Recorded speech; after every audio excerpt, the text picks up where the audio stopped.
បងប្អូនប្រហែលជាបានស្គាល់ខ្លះហើយបាទនេះគឺជានាគភ្លើងរហស្សនាមក្នុងគេថាវិស័យបាល់ទាត់របស់គាត់ណាបាទគឺជាកូនប្រុសពៅរបស់លោកពាក់មីបាទគឺជាក្របពេជ្រដែលកំពុងតែចែងចាំងខ្លាំងមែនទែនក្នុងវិស័យបាល់ទាត់បាទហើយសម្រាប់លោកពាក់មីគឺពិតជាគេថាមានការបណ្ដោះបណ្ដាលកូនបានល្អមែនទែនទាំងកូនប្រុសកណ្ដាលក៏ដូចជាកូនប្រុសពៅបាទដូចជាគេថាកណ្ដាលនោះក៏អាតួបាទហើយពៅនេះគឺនាគភ្លើងបាទគឺគាត់ពិតជាមានសមត្ថភាពក្នុងការលេងបាល់មែនទែនហើយនៅពេលដែលកូនគាត់មានសមត្ថភាពក៏ដូចជាមានស្នាដៃអ្វីមួយឈ្មោះជាឪពុកម្ដាយបាទក៏ពិតជាមិនមោទនភាពចំពោះកូនណាបាទនេះហើយគឺជាអ្វីដែលឪពុកម្ដាយចង់បាន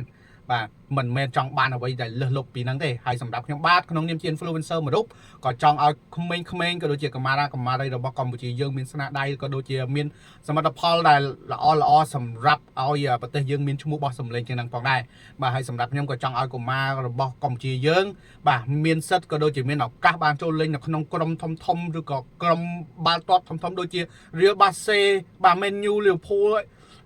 Arsenal អញ្ចឹងណាគឺជាក្រុមដែលលំដាប់ពិភពលោកដែលគឺថាទូទាំងពិភពលោកស្គាល់បាទចង់ឲ្យគាត់បានចូលរួមលេងបាទហើយនេះគឺជាវីដេអូដែលគេថាត្រួសពីក្បាច់លេងរបស់នាគភ្លើងចង់ចែកជូនដល់បងប្អូនបានទស្សនាបាទចង់បានវីដេអូផ្សេងទៀតបាទ comment លេងជាមួយ admin បាននៅខាងក្រោម admin នឹងធ្វើវីដេអូបន្តហ្នឹងហើយកុំភ្លេចជួយ like ជួយ share និង comment ជាមួយនឹង admin ផងបាទអរគុណច្រើន